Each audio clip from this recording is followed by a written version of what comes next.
एक दफा आपने कोई सजा दे दी है तो वो दे दी है, मतलब वो उसके खिलाफ ना अपील कर सकता है ना उसमें कोई और चेंजेस होंगी, जो कि मेरे हिसाब से बड़ा एक गलत ही चीज थी कि आप एक तो खुद ही आपने केस टेकअप किया, ठीक है, और आपने उस हम्म। पर एक सजा भी दे दी और उसके आप कोई रिव्यू भी नहीं दे ये सकते छोटी छोटी जस्टिस। चीजें इंप्रूव होंगी तो शायद वक्त के साथ हमें कुछ बड़ी चेंजेस भी नजर आना शुरू हो जाए आहिस्ता आहिस्ता, क्योंकि ऑब्वियसली एकदम से तो आप सब कुछ चेंज कर नहीं सकते हैं, लेकिन हमें कुछ एग्जैक्टली, चेंजेस नजर आ रही हैं वक्त के साथ। डिक्टेटरशिप ना आ पाए, जिससे आप भी कह रहे थे हम्म। कि इस तरह के फैसले हों और उसको पूरा इम्प्लीमेंट किया जा सके।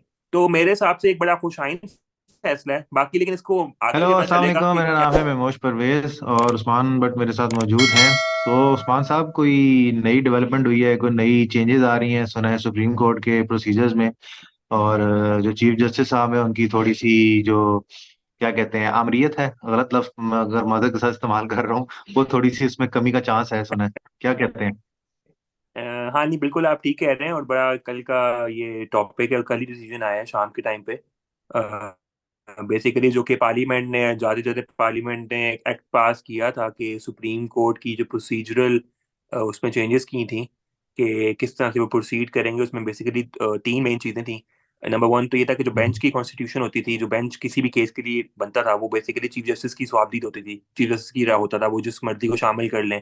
लाइक 15 टोटल जजेस हैं including chief justice supreme court के। तो वो उसकी मर्जी थी कि वो अपने जो भी तीन बंद का बना बेंच बना ले, पांच का बना ले, मतलब वो सीनियरिटी नहीं देखनी, वो चाहे जूनियर जजेस का बना लें, मतलब वट एवर।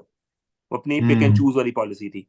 एक तो चेंजेस ये बेसिकली एक्ट में की गई थी कि जी एक top three including chief justice plus two senior most जजेस, मतलब टॉप थ्री सीनियर मोस्ट जजेस जो है सुप्रीम कोर्ट के, उनका एक कमेटी जो है वो डिसाइड करेगी कि बेंचेस किस तरह से कॉन्स्टिट्यूट होने हैं। नंबर टू ठीक है। इसमें चेंज ये थी कि जो सो मोटो जिसको हम कहते हैं, जिसको उसको नोटिस भी कहते हैं, जो कि चीफ जस्टिस की पावर्स थी कि वो ले सकता है किसी भी ऐसे इशू पे जो कि राय आमा का या मतलब एक पूरी आप कह लें कि लोगों के मफाद का है या कोई गलत चीज हो रही है, तो उसके ऊपर वो खुद ही से एक नोटिस लेके केस को डेवलप कर सकता था। तो उस पे ये होता था कि वो भी वो चीफ जस्टिस की अपनी स्वाबदीद है, वो जिस मर्जी का केस उठा लें और उसको हम्म। आप कर लें। इसके लिए भी वो फिर तीन जजेस ही मशवरा करके किसी भी चीज को केस को टेकअप कर सकते हैं, नहीं कर सकते हैं। फिर नंबर ठीक है। थर्ड जो मेन चीज है कि जब इस सो मोटो के अंदर फर्ज करें किसी भी चीज पे सो मोटो ले लिया गया, केस चला और उस पे एक फैसला आ गया, किसी के अगेंस्ट आ गया लेट्स सपोज, तो वो उसकी अपील कहीं भी नहीं कर सकता था।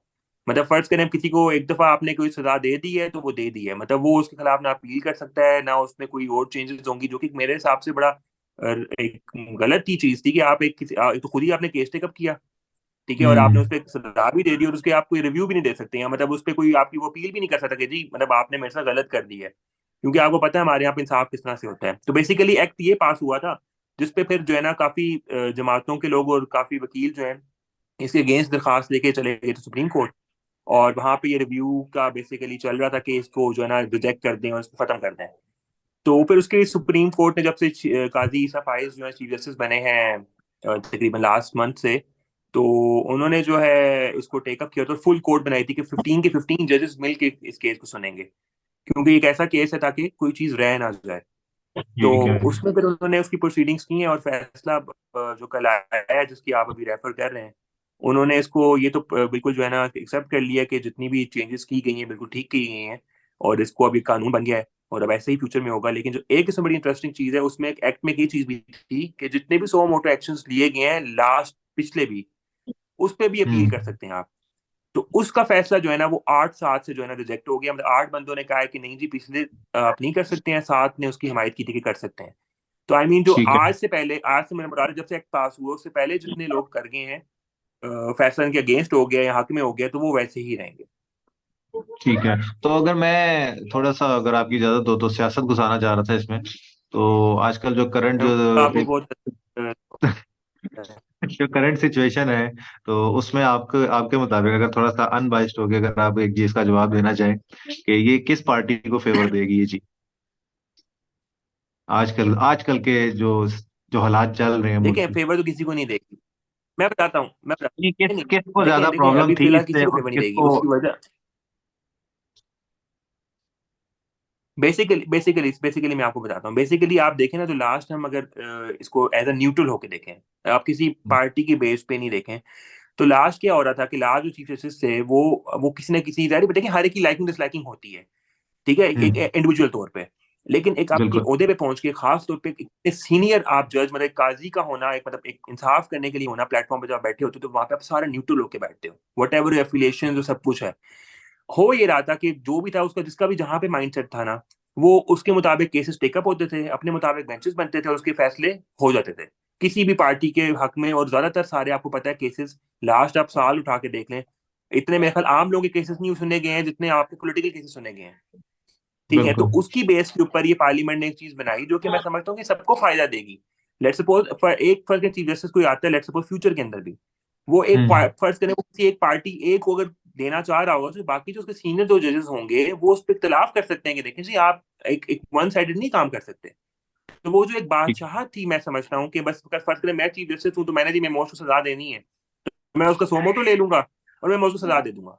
उसके बाद ना मैं मोस्ट कहीं अपील कर सकता है ना कुछ कर सकता बिल्कुल, है। एक बंदे के हाथ ठीक में है, है ये तो चीज। एग्जैक्टली अब एक तो ये कि एक तो ये मैं मोस्टली अगर केस करना है तो उसके लिए मुझे अपने साथ जो दो जजेस हैं उनको भी अपने साथ मिलाना पड़ेगा, आई मीन मतलब उनकी हम्म। कंसेंट होगी, कंसेंट शामिल होना चाहिए।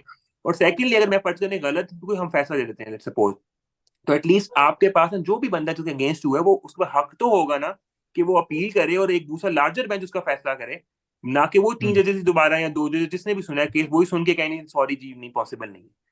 तो मेरे हिसाब ठीक। से कि एक बड़ा अच्छा, हाँ, अगर जो आप जिस पॉलिटिकल जिस तरफ इशारा कर रहे थे ना, बड़ी शरारत करते हुए हुए मासूमाना, बहुत मासूम बनते हुए कि यार पिछले किस तरह से किसको फायदा जा रहा है, तो वो बेसिकली अगर तो होता कि जो पिछले लोग थे, आई मीन बैक डेट से अगर इसको इम्प्लीमेंट करते, तो तब फिर देखें दो केसेस हमारे सामने हैं जिसमें सोमोटो में सजा हुई थी, जिसमें जहांगीर तरीन की नाअहली और नवाज शरीफ की नाअहली आती है। तो उसके खिलाफ अगर उनको अपील का हक मिलता तो हम कहते हैं कि हाँ देखें जी किसी एक पार्टी के लिए हो रहा है, कुछ हो रहा है। अब तो एक जनरल एक लॉ है कि जी तीन बंदे मिलके एक बेंच बनाए, एक मुशावरत से हो, मतलब एक एक किंगशिप ना हो, मतलब कि बस एक डिक्टेटरशिप ना आ पाए, जिससे आप भी कह रहे थे हम्म। कि इस तरह के फैसले हों और उसको पूरा इम्प्लीमेंट किया जा सके। तो मेरे हिसाब से एक बड़ा खुशाइन फैसला है बाकी, लेकिन इसको आगे चल के पता चलेगा कि क्या बनता है क्या नहीं बनता। चले, क्योंकि अगर आप कह रहे हैं खुशाइंद है और ज्यादा मुझसे नॉलेज रखते हैं आप, तो होप होप यही है मेरी भी कि ये कुछ बेहतरी होगी, और इसमें जिस तरह से देखिए मैं तो बड़ा अनजस्टिस। इसमें होपफुल कि कुछ बेहतरी आ रही है, और हमें भी मतलब जजेस के अंदर भी को अकाउंटेबिलिटी, अकाउंटेबिलिटी वर्ड पर नहीं बिल्कुल। ठीक होगा कि आई मीन मतलब कम से कम उनको उनके साथ भी कुछ हो रहा है, और अदरवाइज वो लोग तो कहते हैं बस हम लोग तो बस जो कह दिया तो कह दिया वही साहब है, क्योंकि फैसले नजर भी आने चाहिए होते हुए, वो ये कहते हैं ना छोटी छोटी जस्टिस। चीजें इंप्रूव होंगी तो शायद वक्त के साथ हमें कुछ बड़ी चेंजेस भी नजर आना शुरू हो जाए आहिस्ता आहिस्ता, क्योंकि ऑब्वियसली एकदम से तो आप सब कुछ चेंज कर नहीं सकते हैं, लेकिन हमें कुछ एग्जैक्टली चेंजेस नजर आ रही हैं वक्त के साथ साथ। और इसी उम्मीद के साथ, एक दुआ के साथ, फिर इसको हम यहीं पे स्टॉप करते हैं। ओके। इंशाल्लाह। इंशाल्लाह ये चीजें हमारे लिए, हमारे मुल्क के लिए फायदेमंद होंगी, और हर मुल्क, इस मुल्क में रहने वाले हर बंदे के लिए भी एट द एंड उसका फायदा ही होगा। तो थैंक आमीन। यू सो मच उस्मान, इंशाल्लाह अगली वीडियो में मुलाकात करते हैं। Thank you, Allah Hafiz. Thank you, Hafiz.